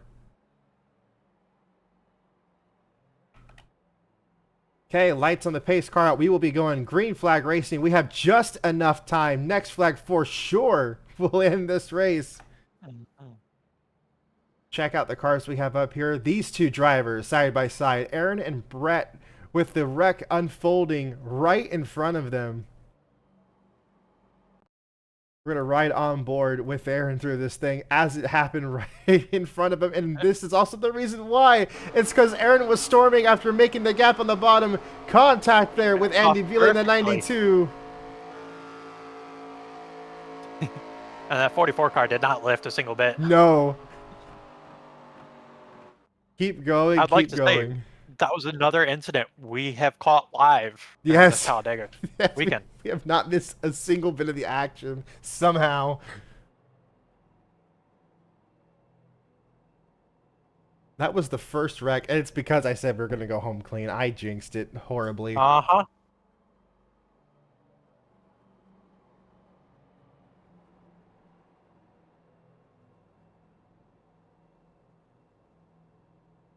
I'd like to point out, because of that wreck, and like I said, it's better to be off the pace and on the lead lap. Elias Nassar is 23rd. 20 the wreck will do that. Throw me 40. Why are you drinking and racing? Why you're in 12th though. I'll give you that. That's why he's number 40. So going back and looking through, I'm actually surprised to see that not as much of these cars are as damaged as far. There are some of these cars back here that are absolutely torn up. We lost about 10 cars in that accident. Yeah, that was a... It ain't in the rule book. Well, it might be next year. No Four Locos in racing. All right, Arthur Xavier in the United Rentals restart zone with Tim Salmon, the driver, retiring to the outside. Green flag is back out in the air. It'll be a green-white checkered restart. No overtime. We got Just cars off pace. swallowed alive. Damaged cars way off the pace. Those Yeah, are just Aaron got swallowed alive on that restart. Yeah, definitely move back. I don't see Brandon. Oh, Krasta is up here.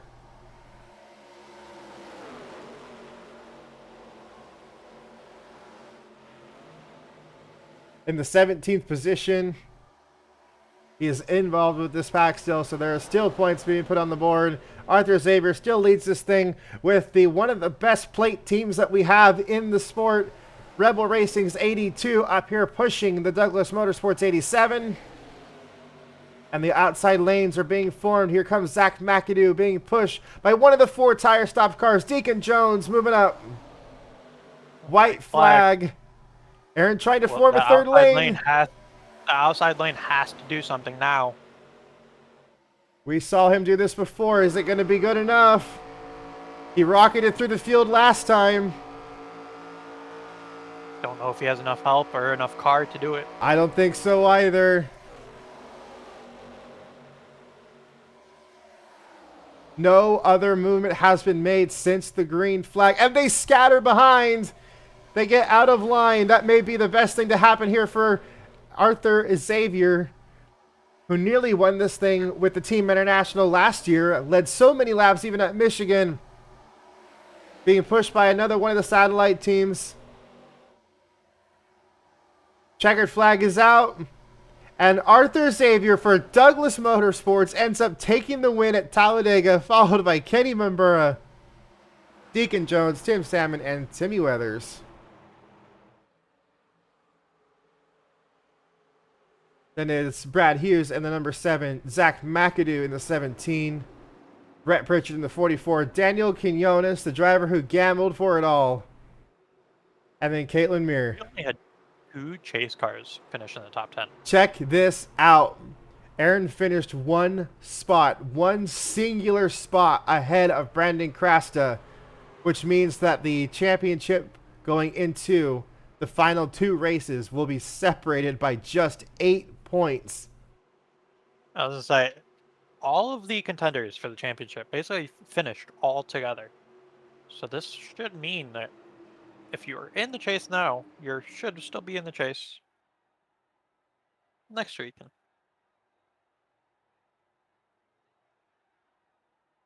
Results are about to be uploaded to the website. And the caution cone car comes home in one piece. Somehow.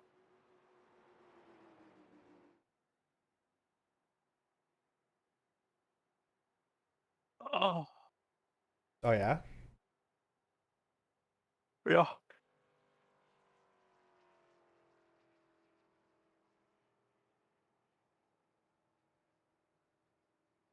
Getting up more results on the board for you guys.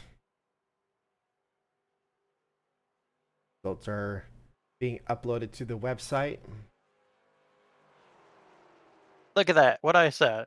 Staying, being on the lead lap helps so much. Mm-hmm. 22nd for No Elias Massai. penalties assessed. All cars pass post-race inspection, which means the driver from Salvador, Arthur Xavier, is officially your race winner. And the updated point standings going to confirm.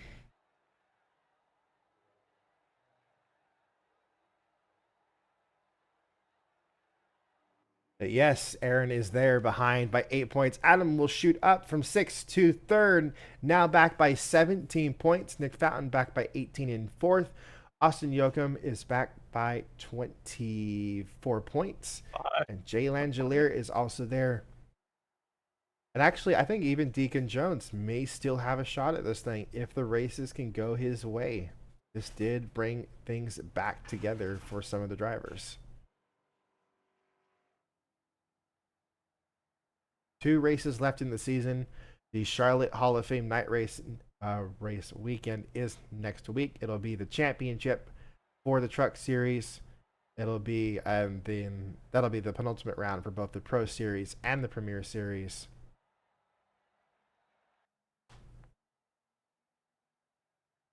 Yeah, this is going to be anybody's game going into these final races.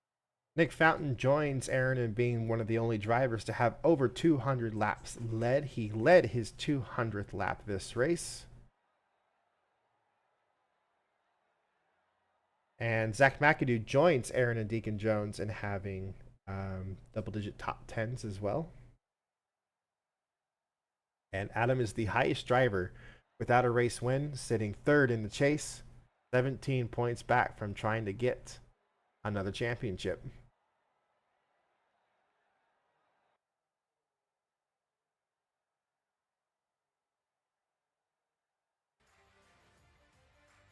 This is coming down to the wire. I mean, last year we had a tie.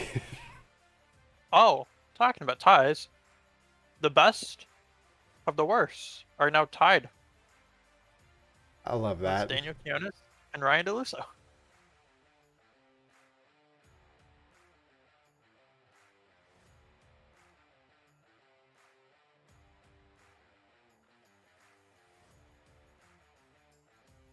And taking a peek at the owner's points to see how this championship would be going without the chase, it would be a pretty substantial lead by 32 points of Deacon Jones, who currently is 7th since the chase started, but is leading in the owner's points, followed by Aaron and the number 97.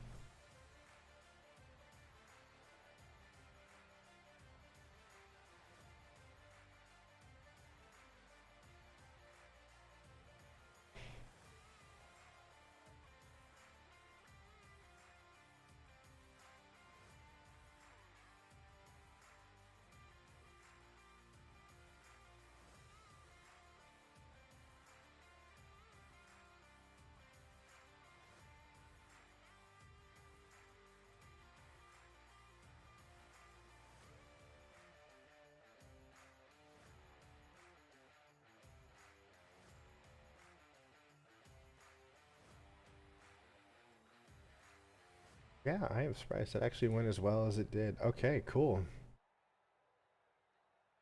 And how are we looking next week? When are we going to be doing everything?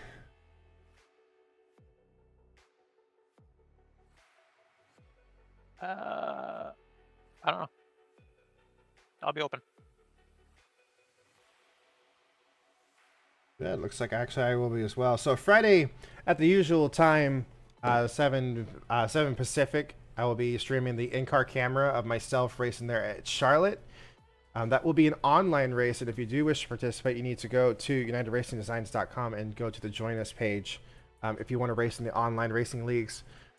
And then looks like probably Saturday. Probably Saturday we'll be doing both the Truck Series and Premier Series races towards the afternoon or night, being that it is the Hall of Fame night race, where we set up and go into the championship finale for the Pro Series and the Premier at Texas the week after. There is going to be a couple of weeks of an off season before we go into our winter series. We do a open wheel winter series. We race the IndyCar, and there isn't a full schedule made yet for that. I'll have that out soon. That is also going to be an online series that you guys can participate in if you want to. And that same submission form is on the United Racing Designs website if anybody wants to.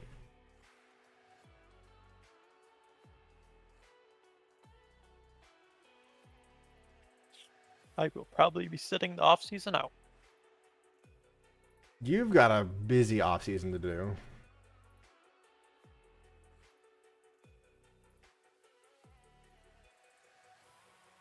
I just don't know if I'll have all the funds to renew my iRacing subscription.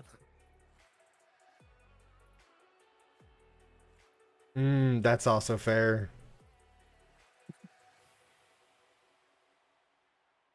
We'll have to see. Yes, I actually it's starting to my schedule's starting to calm down.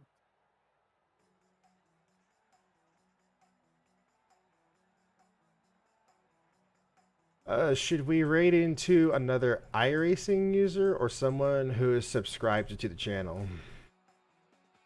I think we should raid into a fellow iRacing. Let's see. Who do we got? Let's see.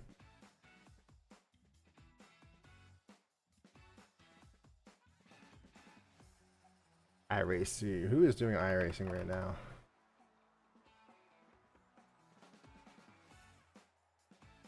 Is there another broadcast style going on? That'd be cool. There is. There is someone doing a sports car race at Hockenheim.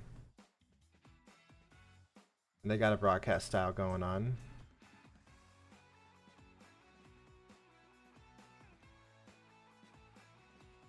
I think we're going to do that. Let's see if he's live doing stuff. Oh no, he's racing. I see. Oh, see, this is what I wish I could do for my online stuff. Is have another monitor set up just to specifically follow and watch you like a broadcast style. That's pretty cool. Yeah. Well, we'll do that anyways. If I renew my iRacing stuff, we can talk about that later on. About me broadcasting the live races. Heck yeah.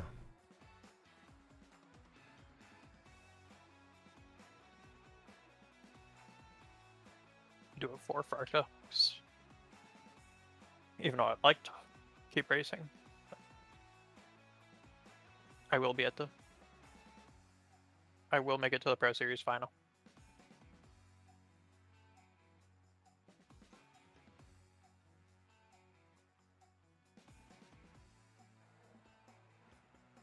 Alright, so if you guys could chill out there for a second, that'd be really cool.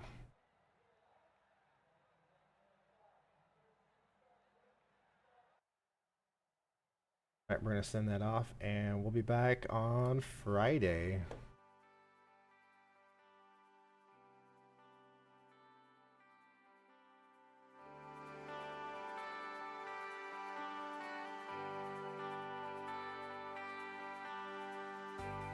Ooh.